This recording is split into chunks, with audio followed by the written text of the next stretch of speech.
आजच्या ह्या व्हिडिओमध्ये आपण महान विठ्ठल भक्त असणाऱ्या संत कुर्मदासांचं चरित्र म्हणा थोडक्यात माहिती बघणार आहोत। हे चरित्र ऐकल्यानंतर प्रत्येकाच्या डोळ्यात पाणी येणार, कारण की खूप आगळं वेगळं असं हे चरित्र आहे। त्यामुळे मी जास्त बोलण्यापेक्षा तुम्ही स्वतःच हा व्हिडिओ ऐका, म्हणजे तुम्हालाही समजेल की संत कुर्मदास हे कोण होते आणि त्यांनी काय कार्य केलेलं आहे। पैठणमध्ये राहणाऱ्या 22 वर्षाच्या कुर्मदासाने आईला हाक मारली, आई ये चल लवकर, कीर्तनाची वेळ झाली।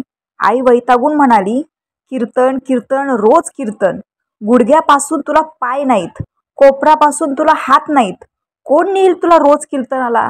बरं लहान नाहीस आता, 22 वर्षाचा मोठा झालास, आता नाही सहन होत मला तुझं ओझं। आई खरं आहे ग तुझं, मी 22 वर्षाचा घोडा झालोय, पण तुझ्या काहीच उपयोगाला नाही आलो। माझ्या वडिलांनी झुरून झुरून प्राण सोडला आणि मी जिवंत राहिलो, बिन हाताचा बिन पायाचा लंगडा लुळा, त्यात माझा काय ग दोष? आई फक्त आजच्याच दिवस घेऊन चल मला कीर्तनाला, उद्या नाही म्हणणार मी तुला।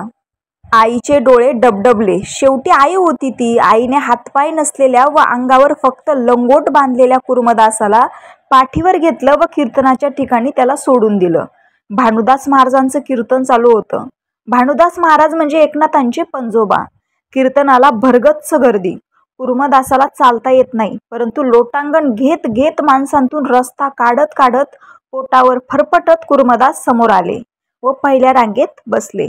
गळ्यात तुळशीमाळ, कपाळी टिळा लावलेल्या कुर्मदासावर महाराजांचं लक्ष गेलं। महाराज म्हणाले, आलास कुर्मदासा? हो महाराज आलो। अरे कुणाबरोबर आलास? महाराज आईनं आणून सोडलं। अरे कशाला आईला त्रास दिलास? आता घरी कसा जाशील? महाराजांनी विचारलं। नाही महाराज, आता मला घरी नाही जायचं। हे ऐकून महाराज म्हणाले, अरे कुर्मदासा, आज काल्याचं कीर्तन हे संपलं की आम्ही निघालो पंढरीला, मग तू एकटा कुठे जाशील? कुर्मदास म्हणाला, महाराज मी पण येऊ का पंढरीला? अरे कुर्मदासा, तुला कीर्तन ऐकायला आईच्या पाठीवर यावं लागतं, तुला कोण नेईल रे पंढरीला एवढं लांब? महाराज तुम्ही फक्त हो म्हणा, पहा मी येतो का नाही पंढरीला। महाराज हसत हसतच विनोदाने हो ये म्हणाले। रात्री सर्व वारकरी झोपलेले पाहून हे उठले, स्नान केलं व फरफटत फरफटत लोटांगण घालत पंढरीचा डायरेक्ट रस्ता धरला।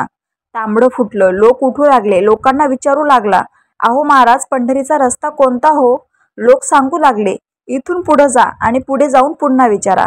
सकाळी 10 वाजेपर्यंत कुर्मदासानं बीड गाठलं। वेशीवर हनुमंताच्या मंदिरात जाऊन ओरडू लागला, ऐका हो ऐका, भानुदास महाराजांची दिंडी पंढरीच्या वाटेवर आहे हो, कुणी कालवण आणावे, कुणी भाकरी आणाव्या। महाराजांची दिंडी येईपर्यंत जेवणाची सोय झाली होती। भानुदास महाराजांनी बिना हातापायाच्या कुर्मदासाला पाहिलं व आश्चर्याने विचारलं, कुर्मदासा कसा आलास रे? महाराज तुमच्या होनं मला आणलं। कुर्मदास म्हणाला, महाराजांनी सर्वांना भाजी भाकरीचं जेवण दिलं, प्रवचन झालं, कीर्तन झालं, हरिपाठ झाला। महाराज म्हणाले, आपला उद्याचा मुक्काम मांजरसुंबा। रात्री सर्व वारकरी झोपले की कुर्मदास फरफटतच निघायचा। खरडत खरडत त्यानं दिवस उगवायला मांजरसुंबा गाठलं। तिथंही त्यांना हाकार दिला व भोजनाची व्यवस्था केली। एक एक मुक्काम मागं पडू लागला। लोळण घेऊन घेऊन अंगाची पुरी चाळण झाली होती, परंतु कुर्मदासाचं ध्येय एकच, विठुरायाची भेट। येरमाळा बार्शी असं करत करत शेवटी लहुळ गाव आलं। कुर्डुवाडीच्या पुढे 7 किलोमीटरवर लहुळ हे गाव। तिथंही कुर्मदासानं भोजन गोळा केलं। दिंडी मागून आली, सर्वांची जेवणं झाली। कुर्मदास एका कोपऱ्यात विवळत पडला होता।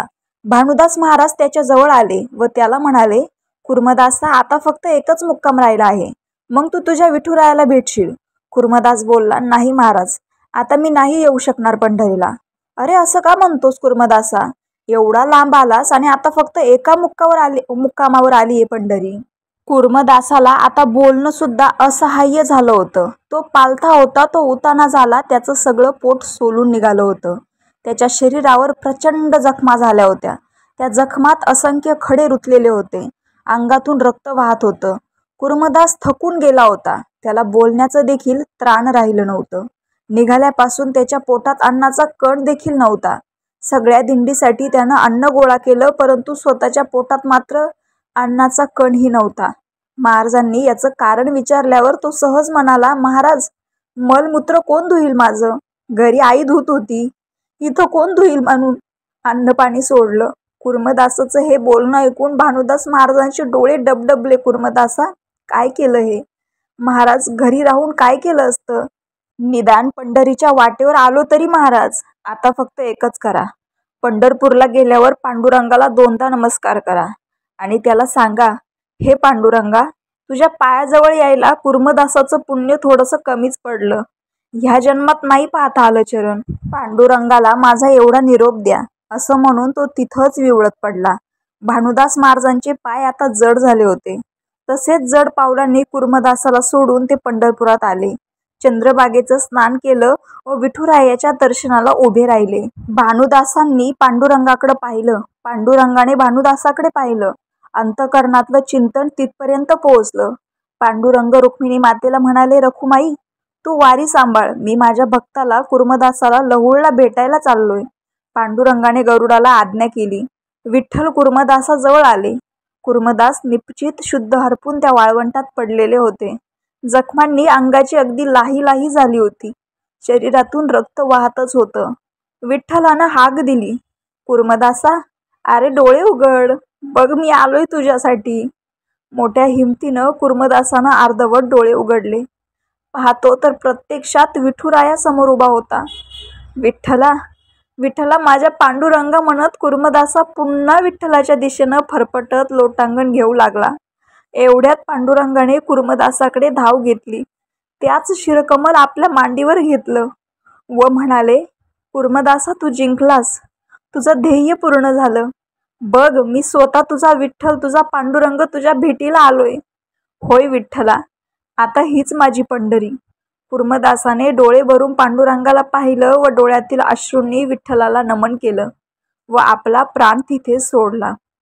धन्य धन्य तो कुर्मदास आणि धन्य त्याची भक्ती. विशेष सांगायची गोष्ट म्हणजे हे संत कुर्मदास समाधीचे सर्व सेवक मुस्लिम आहेत. आज ही लहुळ येथे त्यांची समाधी आणि बाजूला कबरीसमोर विठ्ठलाची गोजीरवाणी मूर्ती उभी आहे आणि मंदिरावर कळस आणि कबरीवर घुमट आहे. फिरोज मुजावर हे त्या ट्रस्टचे अध्यक्ष असून त्यांनी या मंदिराचा जीर्णोद्धार केला आहे. त्यामुळे तुम्ही तिकडे कधी गेलास तर नक्की या समाधीचं दर्शन घ्या. रामकृष्ण हरी.